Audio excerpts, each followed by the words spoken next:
I never was the kind to think ghosts, demons, and all of that late-night horror movie hooey. My name is Daniel Carter. I'm 29 years old and a freelance photographer based out of Portland.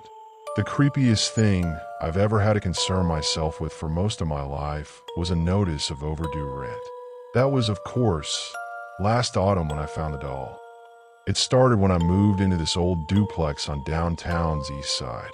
The place was cheap, too cheap really, but I thought it was good luck. It was one of those 1940s bungalows that had creaky wood floors, peeling paint, and doors which would not close completely. I referred to it as quaint. The previous tenant had also left behind some garbage in the basement, plastic containers, destroyed furniture, and some boxes containing random garbage inside them. I was curious and needed a few props to take some photos, so I went digging around. And that's when I discovered it tucked under the worn clothes and shattered mirror was the doll. It was not a normal kid's doll. This thing was vintage. Porcelain face, black button eyes, matted brown hair past help, and this tiny faded blue dress with lace edging.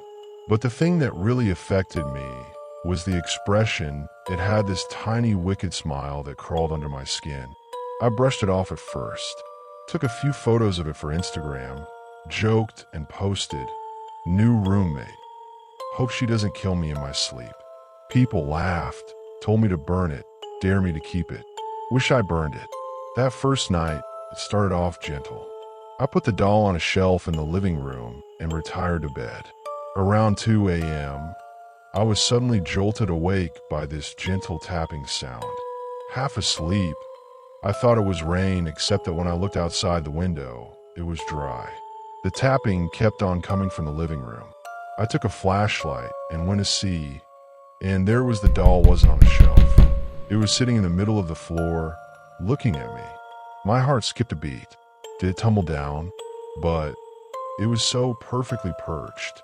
I thought I was losing my mind. Picked it up, positioned it on the shelf, and tried to sleep. The next few days, peculiar little things happened, doors opening by themselves, light bulbs dimming, things in different places than I had left them. I was always blaming it on exhaustion, stress, anything but the doll.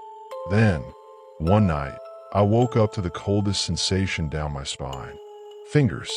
I turned on the light, vacant room, but beside me on a nightstand, the doll rested there, its button eyes looking at my face. I didn't place it there. Panic ensued this time. I tossed it in the basement and closed the door. Figured that would be the last I'd ever see of it. But the next night, editing photos, I caught something terrifying. In the corner of a photo I'd taken of the living room, just barely visible outside the shadow, was the doll, with its head poking out from behind the couch. I zoomed in. The smile on its face grew larger. My fingers trembled. I ran to the door to the basement. It was still locked. But when I opened it, the doll was not there. I tore apart the entire house, destroying every room. Hours passed and nothing. I tried to tell myself that I was losing my mind, that I lost it somewhere. Until that night, sleep was not possible.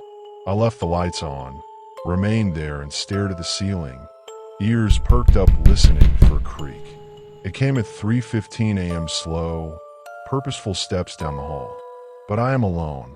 I sat bolt upright, racing heart. The steps drew nearer. I grabbed my phone flashlight, shone the beam toward the direction of the door. Nothing. Silence. And then the closet door squeaked open. And there, on the top shelf, stood the doll, winking, sneering. I wished I could throw it out, burn it, do anything. But whatever I did, something stopped me. The trash can? It'd be back in the house. Out the window. I'd get a soft knock at the door several hours later, and there it'd sit on the porch. The turning point was what happened with my friend Marcus.